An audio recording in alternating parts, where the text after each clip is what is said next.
Welcome back. Now on Bounce, it is time for Ask Mama Mack, a segment we do every Tuesday night to discuss issues facing parents and children across the world. Mrs. Mack is back. Thank you. Good to see you again. You go ahead and mess with her. What was she doing? Tell everybody what she was doing in the I was doing a Snapchat, and I thought we had more time, so I had to turn down the volume until I can post it. Yeah. So, Yes. that's But what it was that is. talking while she was talking. I said, It was replay. I That can't. too, I just, whatever. all right. And this is especially big since we're going to the story before you do it, to establish that you have owned a daycare facility Yes. and taken care of children for Yes. many, many years. well, going on Many 17. years. 17 That's years. many years. Yes. Listen, Yeah. You were 20 when you started. No. I was trying to help you out there. Keep trying. Okay, all right. I celebrated my birthday last month. 63. 63. You look fantastic. Give me a round of applause. 63 years old. That's Mama fantastic. was so excited. Any opportunity to say, I'm 63. Mom, we know how old you are. So Mama is very You proud. look She's fantastic. never been Thank you. one of those women who's like, oh, I'm, you know, Don't do that. Put it like out there. loud and proud People should be about that it. way. Proud. People You should should be be that. proud. I'm Life 52. is- I'm life is 52. special. Come on, throw it out. Come on. Throw it. Okay. So what you are? You good. I'm 52. I'm 36. Okay, good. Okay. I'm all right. good. Here we go. All right. Let's talk about our first topic, shall we? The average cost of full-time daycare for kids up to the age of 4 has reached more than $9,500 a year. Wow. That is according to a new report from the think tank New America that now tops the average cost of in-state college tuition, which runs about $9,400 a year. Jeez. Having a nanny at home can cost more, an average of $28,000 a year. That is more than I made my first year in this business.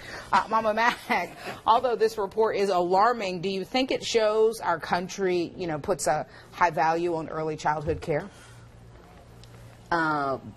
Yes, I'm a little reluctant to reply to that. I mean, if because that's not what you think, then don't say it. It's just, that's expensive. I mean, you're working for the daycare. Where is your income? I mean, you're moving for your groceries and stuff. That's a bit high. I mean, I think that's why some, especially two-parent households, if both spouses aren't making a significant amount of money, one will stay home because otherwise that person's check would go solely to child care. Yeah, you're working for the child care. That's basically what it is. It's true. That It's makes sense. ridiculous. And I think maybe, is that why you have been so committed to not, to being understanding of that? You don't want to take anyone to the cleaners, to borrow your phrase. I mean, I don't, that is my phrase. I know I was told that I was in the wrong business because I wasn't charging enough. And I just, I'm following God's lead on this because He's made it all possible. So I don't, I don't believe in taking, like you say, someone to the cleaners for child care, because good child care doesn't necessarily mean that it's, you have to pay all that money to get good child care. Sometimes you pay the money and you don't get the care that you're looking for. Yes. So, I love just staying in the middle of the road and providing. That's my goal, is to provide good care, good service. Well spoken. All right. Well, a school in Baltimore, Maryland, has replaced detention with meditation. Students who get into trouble must sit in a calming room and go through practices like breathing or meditation. Coleman Elementary School officials say it helps them calm down. The kids are also asked to talk through what got them into trouble. Officials say they've seen an improvement in the students after introducing the program last year. They also say they didn't have to suspend any students. And I'm just getting a lot of looks from people that, like, in the studio. Ron, our floor director, is looking at me kind of strange with this story, but I tell you, I kind of like it.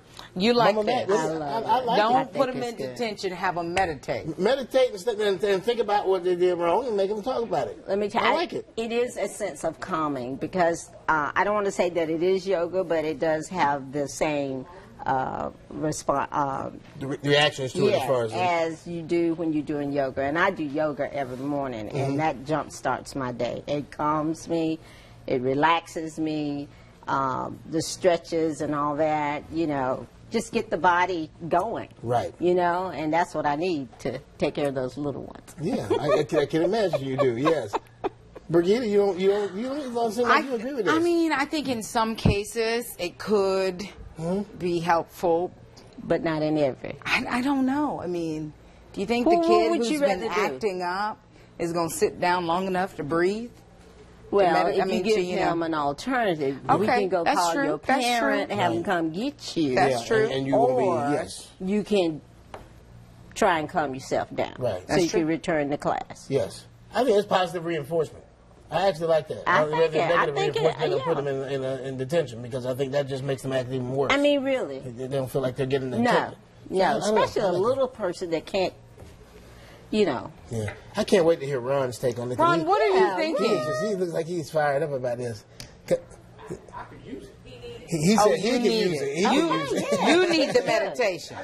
Yeah. Ron says he needs the our floor Ron, director. walk out to Ron everybody. says Just he walk needs out the to- meditation. Come on, Ron, Come walk out on, and stand in front of Ron. the camera. You People ain't need to shy. see. Don't be Come on, shy. hurry up. Come on out here. The time is ticking. People need to see what you look like, because we've been talking about you. Come on, hurry up. Come on. You better come get in the good life. We ain't got but 20 minutes left Right. of the show. There you go. There we go. There's Ron. He needs some Ron, meditation, Ron, right? Ron. There you go. Thank you, Ron. Well, that was good. I like that. That was good. That was good. So, Okay, so we want to get Mama Mack's take on our Sound Off Charlotte topic tonight. We've been talking about this, the director of Birth of a Nation, trying to get out the message about his film while having to address details from a college rape case. Nate Parker said in a 60 Minutes interview on Sunday he was falsely accused and declined to make an apology when Anderson Cooper asked him. He was acquitted in the case some 17 years ago. Parker trying to bring the attention back to his film, which is about Nat Turner's slave rebellion. He says it deserves more attention than himself and the rape accusation. So we want to know, Mama Mack, do you think people are trying to put an innocent man, this is a case of them trying to put an innocent man back on trial? you know, I think it's. I mean, he's been tried and found not guilty, and why we want to dig up the past, when he's trying to move forward and just creating stumbling blocks. That's truly ridiculous. Yeah. I mean, granted, I hear the details of what happened to the young lady and all that, and you have feelings for them, especially her family, for that. Right. But what are you trying to do? Just keep him hog-tied because he's trying to move forward? Are we going to keep tripping him up just because of something that happened in the past that has been totally, he's been acquitted of? Right. It's crazy. Yeah, I kind of agree. Yeah, just to play devil's advocate, of course, when people say that this lends to, rape culture and, someone perhaps getting a pass, but at the same time he didn't. I mean, he was charged and he was acquitted. And one of his co-stars, Gabrielle Union, took out an extensive op-ed in the Los Angeles Times. We talked about this in the pop. And she said she had read some 700 pages of this entire trial transcript, and she still didn't know how she felt about it. And she herself is a survivor of rape. So to hear that perspective from her, I think is very telling. I think while it's important to start the conversation about rape and rape culture in this country, if this man has been acquitted and, he's now trying to move on, I don't know, I kind of feel like how many, and if he does apologize, how long is he expected to do that? Like, how many more times should he apologize? The problem could be as well, thinking in his mind, if he apologizes, then is that sort of admitting some type of guilt he didn't feel like Right, he was that's guilt true. to admit. That's true. That he didn't do it. That's so, true. Because he was proven not guilty. And there you go. All right, that's all the time we have for Mama Mack. Always a pleasure to have you here. You're looking good for 60. 43. You know what you said. Just rock it. We went riding bikes for her birthday weekend, and I was struggling to keep up with my mom. That's the way she is. She thinks she's Lance Armstrong. No, of course, I just before that whole love scandal, riding my doping bike. scandal. But Don't listen to me. no, We'll be right back. she does.